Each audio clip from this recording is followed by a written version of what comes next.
Queridos irmãos e irmãs em Cristo Jesus, filhos e filhas do Pai das Misericórdias, a comunhão de fé e amor com o Senhor ressuscitado nos faz produzir frutos, os frutos do reino de Deus. A comunhão de fé e amor com Cristo vivo, com Cristo ressuscitado, nos faz produzir frutos de amor, de paz, de justiça, de reconciliação, frutos de misericórdia, frutos de solidariedade e compaixão. No evangelho que acabamos de ouvir,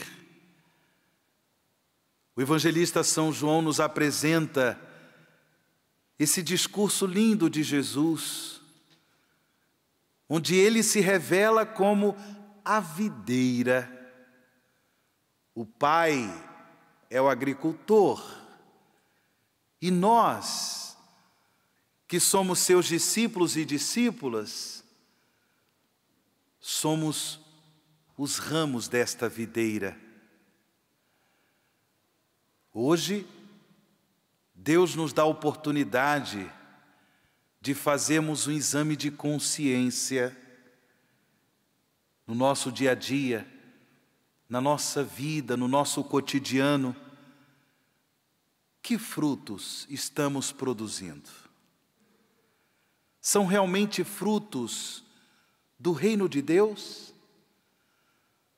São realmente frutos de amor, justiça, paz, misericórdia, solidariedade, reconciliação? Façamos o nosso exame de consciência, até para percebermos até que ponto estamos de fato cultivando esta comunhão de amor e fé com Cristo vivo, com Cristo ressuscitado. A parábola da videira, contada por Jesus para nós hoje no Santo Evangelho, essa parábola ilustra perfeitamente a vida da igreja, porque Jesus é a videira, a igreja, corpo místico de Cristo, é essa comunidade de fé, esperança e caridade, essa comunidade que nós somos chamados a pertencer, a cultivar a comunhão, para que realmente possamos produzir os frutos da graça de Deus. Nós fomos enxertados nesta videira que é Jesus e a sua igreja, quando nós recebemos a graça do sacramento do batismo. Fomos enxertados, nos tornamos filhos e filhas de Deus no único Filho de Deus que é Jesus Cristo. E por isso, pela seiva que corre nesta videira que é Jesus e a sua igreja, a seiva do Espírito do Senhor, do Espírito Santo de Deus, nós fomos capacitados a produzir frutos de santidade, frutos da graça de Deus, frutos do reino de Deus. E daí a importância, irmãos e irmãs, de nós permanecermos unidos à videira que é Jesus, permanecermos unidos à videira que é a igreja do Senhor, a comunidade dos discípulos e discípulas de Jesus, a igreja, a comunidade daqueles que creem em Jesus Cristo como único Senhor, como único Salvador. É preciso permanecer, é preciso perseverar. Aqui estamos reunidos como Assembleia do Senhor, suplicando ao Pai das Misericórdias que renove em nossos corações esta seiva, o Espírito do Senhor, para que nós permaneçamos nessa comunhão de amor e fé, permaneçamos como ramos dessa videira, permaneçamos unidos a Jesus, unidos ao corpo místico de Cristo, que é a sua igreja. É preciso cultivar essa comunhão no nosso dia a dia, procurando participar da vida sacramental da igreja, procurando participar da Eucaristia, como nós estamos participando neste momento, e os demais sacramentos que a igreja nos oferece, como sacramentos de graça, como sacramentos de salvação. Graça que nos faz produzir no nosso cotidiano os frutos do reino de Deus.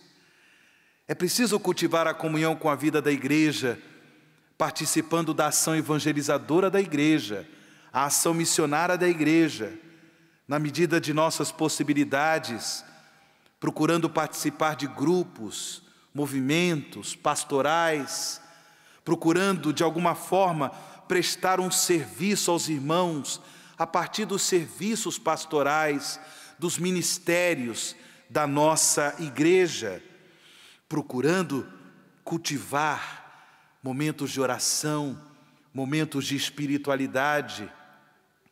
Ontem o Papa Francisco, lá na Basílica de São Pedro, iniciou a maratona de oração através da recitação do Santo Rosário, convocando toda a igreja para participar dessa maratona de oração nesse mês de maio, mês de Nossa Senhora, da Virgem Maria, suplicando ao Senhor pelo fim desta pandemia, suplicando ao Senhor que manifeste o poder de sua misericórdia, tendo em vista o fim desta pandemia. Portanto, é importante também nós participarmos desta maratona de oração. O Santuário do Pai das Misericórdias, a partir de amanhã, iniciará também essa participação da maratona de oração que o Papa Francisco deu início ontem, a partir das 5:50 da tarde, nós iremos rezar aqui no Santuário do Pai das Misericórdias o Santo Terço, porque nós precisamos cultivar a comunhão com a videira que é Jesus e a sua igreja, a comunhão de fé, a comunhão de amor. Tudo isso é muito importante para que nós produzamos frutos no Senhor. E claro, cultivamos a comunhão com Jesus, nosso Senhor, por meio do amor aos mais necessitados, nossa solidariedade concreta aos irmãos e irmãs mais necessitados. Não foi à toa que nós ouvimos na segunda leitura, nesse trecho da primeira carta de São João, não foi à toa que São João, ele nos exortou: filhinhos, não amemos só com palavras e de boca, mas com ações e de verdade. É preciso ações concretas, não apenas amar o Senhor com palavras e de boca, mas também através do nosso amor solidário com os irmãos e irmãs mais necessitados, nós cultivamos essa permanência na videira que é Jesus e a sua igreja. Porém, Jesus, no Evangelho de hoje, disse uma coisa que eu gostaria também de destacar nesta nossa reflexão. Os ramos que produzem frutos no Senhor passam pela poda. Para quê? Para que os seus frutos sejam ainda mais saborosos. Irmãos e irmãs, estamos todos também vivendo essa situação de pandemia, estamos todos passando por uma experiência de poda. A humanidade está sendo podada. Mas não só por conta da pandemia. Em nossa caminhada de fé, procurando permanecer unidos a Cristo e à sua igreja, cultivando essa comunhão de fé e amor com o Senhor vivo, o Senhor ressuscitado, nós passamos por experiências de poda na nossa vida pessoal, na nossa vida familiar, no ambiente do nosso trabalho, do nosso estudo, do nosso compromisso comunitário. Podas. Mas cedo ou mais tarde, elas acontecerão.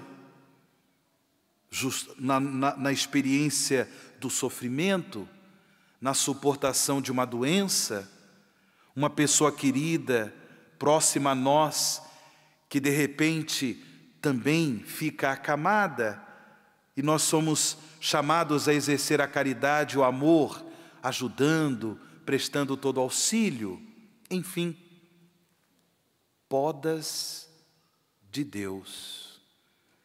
Fiquei impressionado quando, refletindo a primeira leitura desta Santa Missa, esse trecho do livro dos Atos dos Apóstolos, o evangelista São Lucas, que é o autor dos Atos dos Apóstolos, ele fala que Saulo, que é o apóstolo Paulo,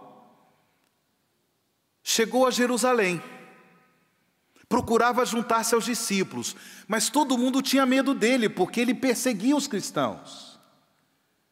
Todo mundo sabia que Saulo era um fariseu zeloso, que estava perseguindo os cristãos, aprisionando. Saulo aprovou a morte por lapidação, por apedrejamento de Estevão. Então todo mundo tinha medo de Saulo. Ainda bem que entrou em jogo, entrou em ação, Barnabé, que testemunhou a conversão de Saulo. Não, minha gente, não fiquem com medo. Saulo teve a graça de encontrar-se com o Senhor ressuscitado, ou melhor, o Senhor ressuscitado lhe apareceu no caminho de Damasco. Aí a turma ficou contente. O pessoal acolheu Saulo. Gente, Saulo estava tomado pelo fogo do amor do Senhor, tomado pelo fogo do Espírito do Senhor, e por isso, com desassombro, com parresia, com uma coragem impressionante, ele pregava o Senhor Jesus, ele pregava a palavra de Deus, ele pregava a ressurreição de Cristo nas sinagogas, discutindo com os judeus. Que coisa impressionante. Porém, a igreja em Jerusalém, a igreja apostólica, percebia que Saulo estava muito entusiasmado. Era preciso afastá-lo dali. E aí, os irmãos levaram Saulo para Cesareia, é a Cesareia Marítima, e dali levaram Saulo para Tarso. Saulo ficou esquecido em Tarso por 3 anos. Eu não sei porquê, parece que quiseram silenciar Saulo. Ele estava pregando o Senhor Jesus com tanto entusiasmo que estava ocasionando uma tensão na vida da igreja em Jerusalém. Saulo, louvado seja Deus porque você se converteu, mas meu irmãozinho, dá um tempo. Está muita confusão aqui em Jerusalém, dá um tempinho.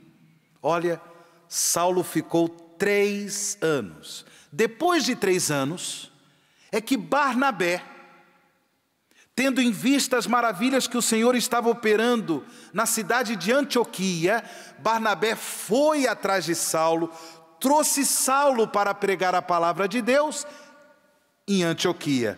Porém, depois de 3 anos, eu pergunto para vocês, para Saulo, foi uma poda ou não foi? Sim ou não? Vocês compreenderam? Num primeiro momento, nós achamos, sem dúvida alguma, que as podas de Deus, elas, num primeiro momento, não são prazerosas. É um incômodo. É uma manifestação da cruz de nosso Senhor. Mas é preciso permanecer unidos ao Senhor, mesmo na poda. É preciso perseverar no caminho do Senhor, mesmo na poda. Por quê? Daqui a algum tempo, nós vamos produzir frutos mais saborosos para a glória de Deus.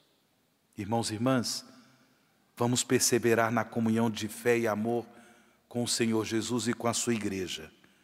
Em tempos pacíficos, ou também nos tempos difíceis que vivemos, produzindo frutos ou sendo podados, que Deus nos dê a graça de perseverar na comunhão de amor com Jesus e a sua santa igreja. Assim seja.